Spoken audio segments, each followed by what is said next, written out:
Le doy la bienvenida al activista político venezolano Julio Coco Jiménez. Me acompaña desde Caracas. Julio, ¿cómo estás? Bienvenido. Buenas noches. Buenas noches, Fernando. ¿Cómo estás? Un saludo a toda la audiencia de CNN Latinoamérica. Gracias, Coco. Pues estoy aquí un poco enredado. Me imagino que por allá están peor de enredados, pero entender, hay una jugada maestra ahí que no sé cómo la van a resolver y quería tu punto sobre eso. A ver, vienen elecciones regionales. Tres escenarios, ¿no, Coco? El no participar es ceder esas posiciones finalmente al oficialismo y entonces perder cualquier control político, además de que se inhabilitarían los partidos, tendrían que volverse a habilitar después como tal porque se pierde el registro. Participar es validar a un CNE al que han acusado de fraude, que el mismo Smartmatic ha dicho que se manipularon los resultados y que por ende pues los resultados podrían ser también completamente negativos. Y el otro, pues es que una parte de la oposición registre y la otra parte se pelee y acabe realmente fragmentada la oposición. ¿Me falta algún otro escenario? Sí, yo creo que falta otro escenario, Fernando, y es el escenario donde juega la población. ¿Y por qué me refiero a la población, al ciudadano de cambio, a los cientos de miles de ciudadanos que estuvimos en las calles durante 4 meses exigiendo los cambios? Porque es algo simple, nosotros tuvimos 4 meses en las calles y no estábamos exigiendo elecciones regionales. Tampoco estábamos exigiendo que se detuviese la Asamblea Nacional Constituyente, que por cierto, fue una iniciativa que el dictador Maduro hizo luego que teníamos un mes en las calles manifestando. La exigencia es clara, es la dimisión del Poder Ejecutivo, el Poder Judicial en este contexto. El fraude constituyente como tal, más allá de ser un fraude electoral o no consumado por el Consejo Nacional Electoral y ya confirmado por la empresa Smartmatic, es un fraude de raíz, y es de raíz porque esta no es la forma como la Constitución de la República Bolivariana de Venezuela, vigente de 1999, estipula que se hace una Asamblea Nacional Constituyente. Entonces, independientemente de que hayan lanzado el peine electoral para que algunos partidos políticos que se dicen ser opositores mordieran el peine, lo real es que sigue una sociedad sedienta de cambios. Fíjate cómo aumentó de manera desmedida el precio de cambio del dólar paralelo. Eso es un indicativo. Mira cómo están las fronteras, mira cómo están las agencias de viaje. Venezuela está en un momento donde hay histeria, donde hay pánico, donde hay dolores, donde hay sufrires, donde no estamos para estar pensando en elecciones regionales, estamos pensando en cambios profundos. Y en este sentido yo creo que la dictadura se equivocó pensando que la voluntad del pueblo venezolano, pensando que la fortaleza, la hidalguía que hemos mostrado en el asfalto en los últimos 4 meses la podemos intercambiar por una gobernación. Yo en base a eso yo me pregunto, ¿es que acaso toda esta sangre derramada, 117 asesinados, todo este cúmulo de presos de conciencia, de allanamiento, de persecuciones, de jovencitas que fueron violadas por infames funcionarios armados de la dictadura? Yo creo que no estamos en ese momento. Y más allá de que si la jugada de las elecciones regionales en el medio de una constituyente, de paso, tampoco es tan magistral, porque la Asamblea Nacional Constituyente puede eliminar fácilmente las gobernaciones e instalar el Estado comunal y con protectorados que ya vienen funcionando desde hace tiempo. Porque, por ejemplo, pregúntele al gobernador Capriles si no existe el protectorado de Miranda, donde básicamente que dejaron sin competencias a la gobernación del Estado Miranda. Miren todo el conjunto de alcaldes que están siendo perseguidos, algunos apresados. Miren el caso del alcalde de Ledesma, quien ya es una ficha intercambiable de la dictadura según su conveniencia. Yo creo que el problema no está en abandonar o recuperar espacios, porque de paso nos preguntamos, los que nos dicen que no podemos abandonar espacios, ¿acaso no se abandonó la Asamblea Nacional para que se instalara la Asamblea Nacional Constituyente? Eso es una buena pregunta. Es una buena pregunta. ¿Qué mejor manera de avalar el fraude constituyente que no dando la batalla contra el mismo en el momento oportuno?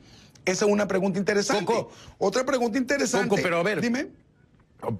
Pero a ver, Coco, aquí y es que hay que hacer una reflexión. Yo sé que es muy dura y a la gente a veces no le gusta, pero sé que contigo las puedo hablar. Contigo puedo hablarlas tranquilamente. Por supuesto. Coco, no se ha logrado nada. No, Coco, no se ha logrado nada. Nada se ha logrado. Nada. Nada. Leopoldo López está preso. No se logró no se logró el referéndum revocatorio, no se logró evitar la constituyente.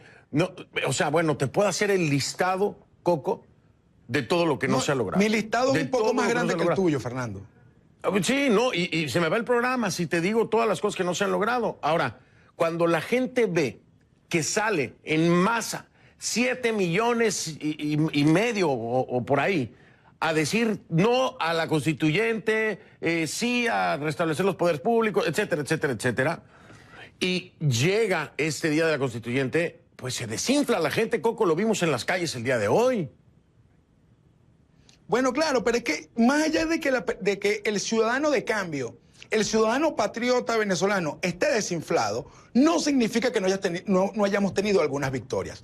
Evidentemente, esos 7 millones y medio de voluntades que se expresaron en el plebiscito que convocó la Asamblea Nacional, esa hoy es la unidad real, la unidad verdadera, la unidad social para el cambio que no puede ser desestimado.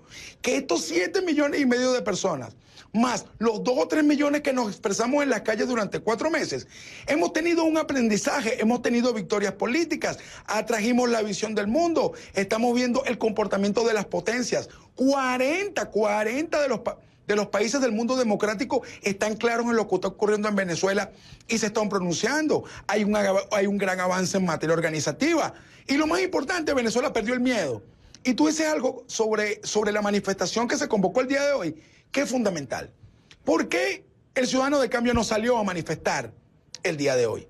No porque no tenga ganas, no porque tenga miedo, no, ni siquiera es porque tenga incertidumbres, sino que estamos viendo una especie de voto castigo en la calle contra la dirigencia. Entonces, tenemos que separar los fracasos de la dirigencia político-electoral de la oposición de las victorias que las organizaciones han hecho en la calle, sobre todo los jóvenes luchadores, el movimiento libertador, que son un conjunto de jovencitos donde se concentra lo más granado y lo más noble de la venezolanidad y que estaban en sus calles dando la vida y la dieron. Y ayer veíamos cómo sus padres, sus amigos, sus hermanos decían de que sus familiares no murieron para que X o cual candidato ganase una gobernación. Yo creo que si hay victorias, y sobre todo hay una victoria moral, Fernando, y una victoria que Latinoamérica tiene que entender.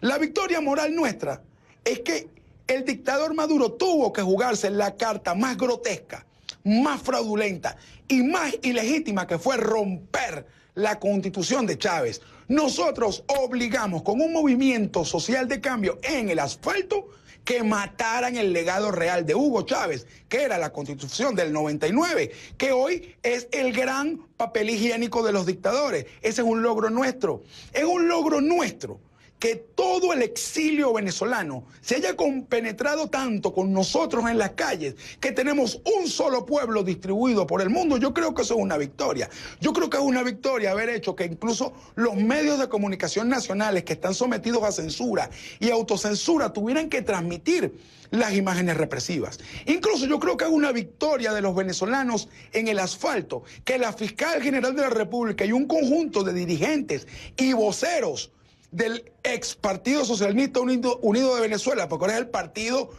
desunido de todo el mundo, porque eso allá adentro realmente se están matando unos con otros. Yo creo que esa es una victoria nuestra, porque le dimos fortaleza para que existiera un chavismo crítico, un chavismo consciente, un chavismo que se rebelara ante la dictadura, como lo dijo la fiscal general en tu programa hace un par de noches, el cual vi con mucho orgullo. Yo creo que nosotros estamos forzando la barra para que se implante la democracia de nuevo en Venezuela. Yo creo, y esta es una reflexión que quiero dejarle a la comunidad internacional. Nosotros hicimos que ustedes nos vieran y estamos profundamente agradecidos. Sin ustedes, el cambio en Venezuela será imposible. Toda esta sangre, toda esta muerte y toda esta crisis humanitaria solo servirá para tener más motivos para expresarnos en protesta organizada y lograr el cambio en Venezuela. Julio Coco, muchas gracias. Se nos ha ido el tiempo. Siempre me quedo corto contigo. El tema siempre es muy amplio. Siempre es un problema hablar contigo, Fernando. Siempre un placer, un placer. Estoy de acuerdo contigo en el ámbito moral. Estoy completamente de acuerdo con lo que se ha logrado y lo que se ha ganado. Y tal vez no lo dije como debía haberlo dicho. Mea culpa. No se logró en los puntos que se prometía se iban a conquistar. Políticamente, en agenda. Pero del otro lado, todo lo que tú dijiste 100% de acuerdo contigo. Coco, gracias, un abrazo. Gracias a ti, un abrazo a toda América Latina. Un solo pueblo, una sola lucha. Gracias, era el activista político venezolano Julio Coco Jiménez. Voy a hacer una pausa. Tengo otro tema el día de hoy, es muy importante también.